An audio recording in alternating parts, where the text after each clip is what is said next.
You also need to be very patient because sometimes in finding loopholes or vulnerabilities in system, you need to search and search and search before you be able to find something tangible. Hi guys, welcome back to my YouTube channel. In today's video, I'm here with my friend and also my server sister Humaira. So she's a VAPT analyst and also a SOC analyst, and today she's going to be walking us through what it feels like to be a VAPT analyst, what a day in her life looks like, what is her day-to-day activities, what she do when she wakes up in the morning, and also if this career path is a nice career path for you to like to venture into, what is the pros and the cons of being a VAPT analyst and everything. Just stick with us. If you have been thinking of, oh, should I go into VAPT, you are going to be decide whether you are going to like go into it in this session or if you'll be dropping it and explore other career paths. So let's just get started.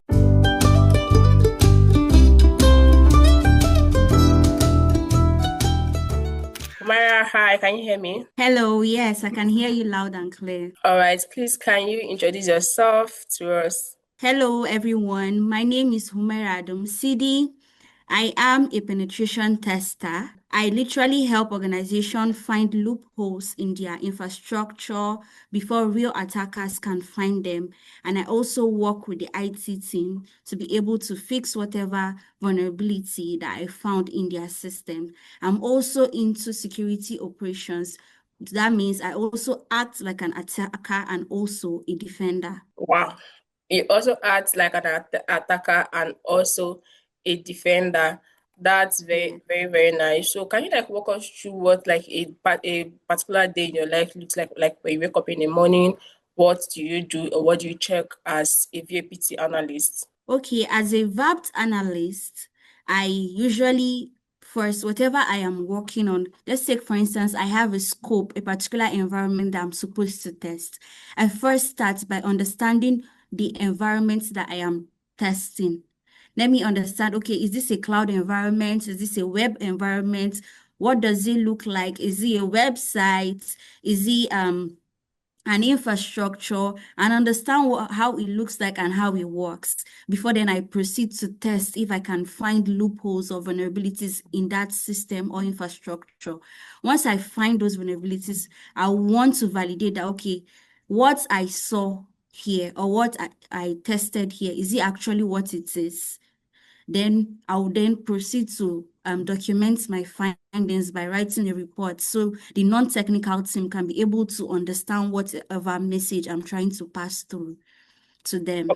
Oh, that's very nice. So you talked about like maybe finding vulnerabilities in systems like cloud.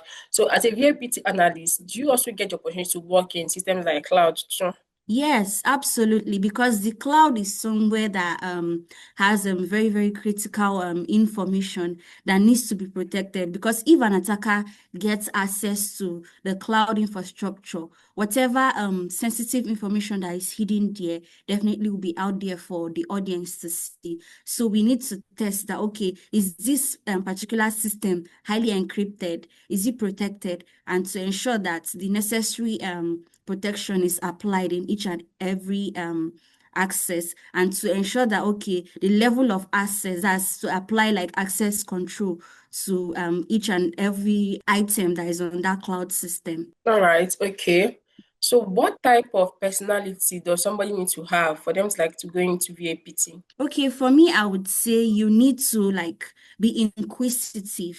You need to be curious. Okay, I want to find how this works. I want to understand that this is how so and so thing works. And you also need to be very patient because sometimes in finding loopholes or vulnerabilities in system, you need to search and search and search before you be able to find something tangible. And you also need to be persistent. That means you don't need to give up easily. If you are the type that gives up easily or you're not inquisitive, then VAPT is not for you. So you need to be very patient and also persistent that, okay, since I am into this infrastructure, then I need to make sure I find something. I must not leave here till I find something.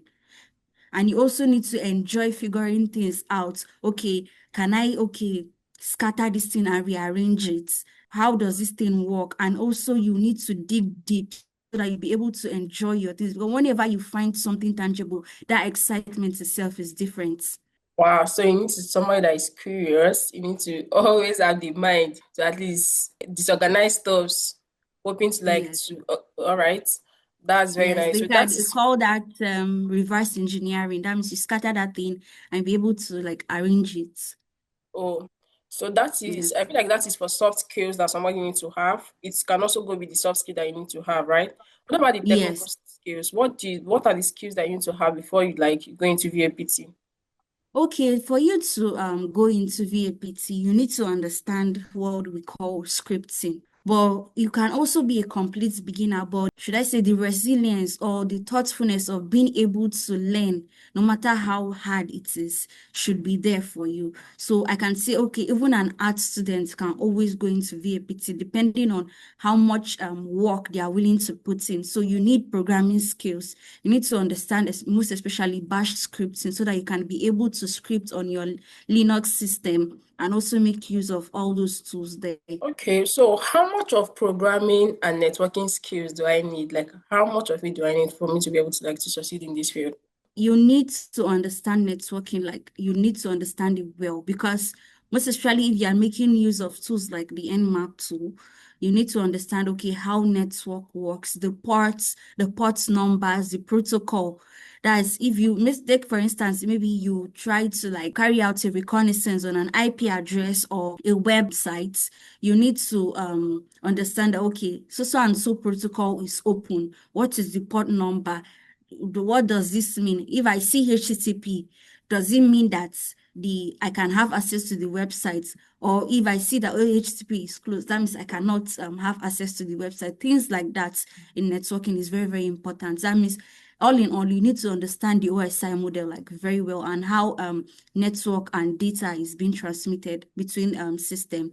And you also need to like understand your scripting and programming skills, well, programming languages such as HTML, Bash scripting, JavaScript, and many more, so as to understand how to test systems. Take, for instance, you're trying to test a website and then you view the source code, trying to find, okay, is there anything that the developer left out in there? If you do not understand programming language, you might not understand what you're supposed to do. That is very nice because you cannot like literally like test what you don't know how it works. That's like the Exactly. concept that I've like literally used when I'm explaining or telling people about VAPT. Okay, with that being said, what are some of the misconceptions that people used to have when it comes to VAPT? Like, is it the same thing with ethical hacking? Yes, but VAPT is a branch. You cannot carry out VAPT without ethical authority. So it's a branch of ethical hacking. So Okay, for me, I would say they are just literally similar, but the meaning of VAPT means vulnerability assessment and then penetration testing. So yeah, carrying out a vulnerability assessment to find if there is something on this system, and then you now test that system to see if that thing that I found is actually what it is. That means you're literally carrying out ethical hacking on that system. Okay, so for somebody that wants to like, because most times when people that are going to when people hear about cybersecurity, they think of ethical hacking. So somebody that is in love that wants to go into ethical hacking, is VAPT the right career path for them to go into? Absolutely, absolutely, because they have high level of similarities. For me, I feel like there's nothing really different from it, only slight differences. So once you Okay. understand VAPT, you literally understand ethical hacking. All right. So when I asked you what a day in your life looks like, you talked about report writing. So how much report writing do you do compared to like hands-on working on the real tasks? Do somebody that is into Okay. VAPT also need to like know how to be good with report writing too? Yes, you need to be very good with report writing, because how would the person that gave you that work to do understand what you actually did on their system? Once you are given permission to do something, you also need to give them feedback that, okay, this is what I found, this is it, and this is how you can apply the necessary patches. So in writing a report, you need to know how to write a well-detailed report. Okay, you must not say, okay, A is A, B is B, or all of that, but jot down the necessary things and the necessary steps that you use to carry out that particular tests on the organization's infrastructure, and also add proof. And what do I mean by proof? Add screenshot to show that, okay, this is it, this is what I did, and this is what I found on your system for you to be able to back up what you're saying. Right. Okay. Yes. So what career paths or what fields can somebody be coming from to be able to like transition very well into ethical hacking or into VAPT? Okay, you see, roles like SOC, that's the Security Operations Center, the system admin, the network admin, and also a developer. Even IT support roles too can also go Do into well. penetration testing because they are like they have similarities in it. As a security operations analyst, you act as a defender, but you also need to understand how the system works before you can defend the system. So also a networking admin, once you understand how data are being transmitted, how those network also work, you can also be able to branch into penetration testing and then learn more and add to the knowledge that you already have. Because somebody that is coming into it's VAPT, what are some Yes. of the tools that they need to like to master to be able to prepare them for entry level roles and jobs? Tools like Nmap for you to be able to carry out active reconnaissance on the IP address or the domain name. Tools like Bob Suite so that you can be able to test for web attacks or web vulnerabilities, Metasploits, Wireshark too, for you to be able to see the traffic that are going in and out of the system, and also to notice if there's any DOS attack, that's denial of service Service attack, attack. and some basic Linux tools too for password cracking, such as John the Ripper and so on and so forth. Just basic tools to be able to master them and understand what they do. If you can understand what these tools do, I think you can be able to conduct a vulnerability assessment and penetration test. Although they might be an advanced level system, but once you understand Bob Suite, Metasploit, and Nmap, then you are good to go. All Then you right. can make more research in the going. All right, thank you so much, Umara. So, people that have other careers in cybersecurity, maybe someone that is that have been in other career paths in cybersecurity, what are some career paths in cybersecurity that are similar to ethical hacking that someone can literally like combine? Because you said you are a VAPT analyst and you're also a SOC analyst, which means you're a Yeah. defender and you're also an attacker. So, what are all these career paths in cybersecurity that can be combined with VAPT? Okay, you can combine like the way you mentioned earlier. You can I'm combining penetration testing and also security operations. You can also combine penetration testing and GRC, because GRC is something that's like quite important in an organization. The creation of policies, standards, and all of that. And also when we are even writing reports, the addition of those risk assessments is something that catches the eye of the non-technical team. And you can see that it's from GRC. So I think penetration testing and SOC can go hand in hand, and also penetration testing and also GRC can go hand in hand, and also cloud security too. Right.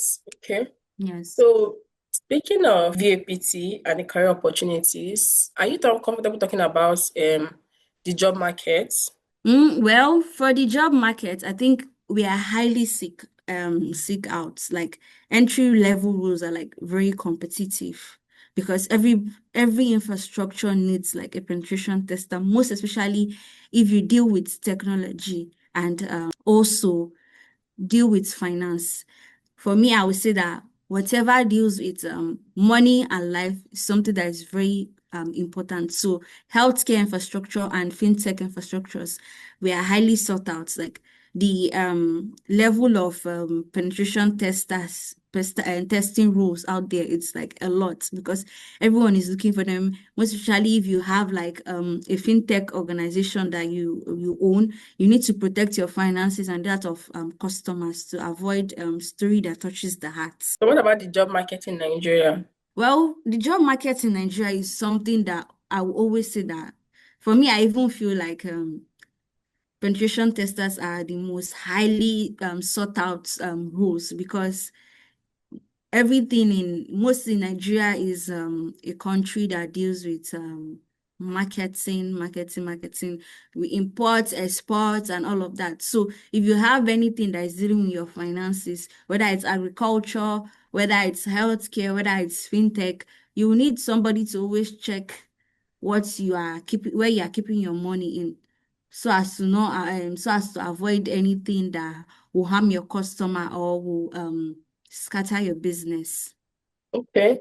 Are there remote opportunities? What is the probability of getting remote roles for people? Because most organizations in Nigeria, in Lagos, Abuja, are there maybe people that are in other parts of the country? So are there opportunities for them to like to get remote jobs or even from to get remote job from like all these foreign countries and outside countries? Yeah, yes, there are opportunities out there, although there's a limitation to that, but there are a lot of remote opportunities because I feel like carrying out a penetration test does not need you to be there or to be at the office before you can do whatever you are doing. What you need is just your Linux operating system or any tool that you're trying to use. Take, for instance, you're trying to carry out a mobile pen testing. You just need an Android emulator to do whatever you need to do in the comfort of your home. So I feel like remote opportunity is even way better. Even most of these organizations, they might hire you for an on-site role, but later on, they leave it to be hybrid. Maybe hybrid in the sense that maybe whenever they have like maybe an important meeting such as stakeholders meeting where they need everybody to be present, you just talk about that and then you go home and do your thing at home. All right. So, as an entry level role, what are the salary expectations for it? Because Level people want role. to learn ethical hacking because they feel like there's big money in it, right? It's ethical hacking. Yeah, for me, I would say it depends on the organization that you are like working with. But most organizations that, okay, probably they are starting out, they are willing to pay you like 250,000 naira at least till 400,000, depending on your work scope. Depending That's on your work scope, I'm highly particular about that work scope. If you read your responsibilities and it entails a lot, then it can go way above that, most especially if it's like mid level role. But if it's entry level role, let's say 250 to 400,000 naira for Nigeria. But if you okay. get remote roles outside the country, you can be paid higher. All right. Okay. Mhm. That's okay. So I want to ask if you are starting out in VAPT today, you are starting out, what will be the first thing that you're going to learn, or where will you start from? I would definitely start from the way I started by understanding networking first. Understanding networking is very, very important because if you don't understand how data is being transmitted, how those protocols work, which protocol does this and that, what is the port number, and so on and so forth, you will not be able to understand what you're doing, even if you use some tools, because you don't understand what you are seeing. And in each, I think like in each and every level you go in your testing, you will see something related to networking. So you need to understand it. Even if you are using Bob Sheet today, you might see a port number, you don't know what it means. Or you might see an IP address, you'll be looking at it. Is this a home IP address? Is this a public IP address or a private IP address? So things like that. All right. Yes. So, are there any organizations or institutions somebody can go into to like to learn this VAPT? Are there courses, especially free ones, that newbies can like can take? Okay, for learning VAPT, I always recommend try hack me. Why? I'm not trying to trash hack the box. So for me, I feel like the interface is something. Once the interface looks like catchy and all of that, and it looks gamified, something that you have fun doing. Yeah. Hack the box also has that, but I think try hack me is more user friendly. So I would say try hack me first so that you can learn the basics. And then if you can subscribe, fine. If you cannot subscribe, there are a whole lot of free rooms so that you can learn from. You can also combine that with port trigger for you to be able to understand web application testing. I can also learn on over the wire too. Okay, now again, a lot of penetration testers are out there building intentionally vulnerable apps that you can also test what you learned from for free. So, and also you can make use of YouTube to be the type that, okay, I don't really understand writings. I prefer to watch them. I'll be able to assimilate better. Then you can also search on YouTube, and TryHack may also have YouTube videos too in each and every room that you're trying to solve, Yeah. so as to watch and then understand. All right. Okay. So do I need do I need any certifications to get jobs in as a VAPT analyst, and what are these certifications? Okay, I might say, okay, it's not necessary, depending. What I will say is what works for you might not work for another person. You might say, Yeah. okay, and one person did not have certification and got a job, but once it reaches your own turn, you might require a certification to get that done. So for me, I would say you should have the EJPT. EJPT is a very, very good certification that I always like talking about. It teaches you step by step, and you also have a simulated environment to be able to carry out your tests. To know that, okay, these lessons have been carrying out over the months. Do I understand them? Did I actually assimilate them for you to be able to pass that course? So, and then PNPT too. That's for network and penetration testing too. You Yeah. understand that EJPT has like network, web, and so on and so forth. So I think these two certifications will like help a lot. All right. Thank you so much, Myra. So is there anything you'd like to say to people out there that be watching this video that are trying to start out their career in VAPT, or people that are trying to transition? Is there any words that you have to leave for them before we come to the end of the interview? Okay, for me, I would say be resilient. Do not give up easily, please. If you want to do ethical hacking, put your mind to it.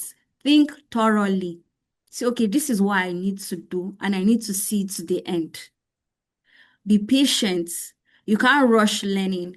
This brain you see takes step by step for it to develop, like the way we humans grow step by step to become bigger. So Yeah. you need to take your time, understand things thoroughly, and know what you are doing. Do not rush and put engineer to your name or penetration tester to your name when you are still learning networking basics. I understand that they say, okay, you affirm to whatever you want to be in life. Yes. Okay, I want to be a doctor. I will add doctor to my name, but make sure you work towards that doctor and you can also defend that doctor that you say you are. Yeah. Thank you so much, Omara. Thank you so much Yes. for joining and coming today. I really, really appreciate it. And also know that people out there that are watching, they'll also appreciate it because you literally explained this VAVT. And for me, I'm even thinking, since you said that someone that is into GIS can also Yes. combine VAVT. I was thinking, should I also go into this VAVT? You can always try it out. You can always try it out. Yeah. All right. Yeah. Thank you so much. Thank you for coming today. And if there's any question that you have, you can drop it in the chat box and in the comments. And I know she's going to see it because she's a huge fan of my YouTube channel, and she's going to Yeah. to reply.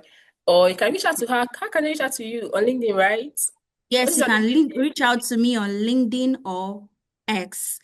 My LinkedIn name handle is Humaira Adamu CD, and then my X is Cybernetics. You can always reach out to me in whichever platform, and I'll always respond to you. Thank you so much for having me, Oluchi. I literally had fun speaking about this. Thank you so much. All right. Yes. Bye. Bye.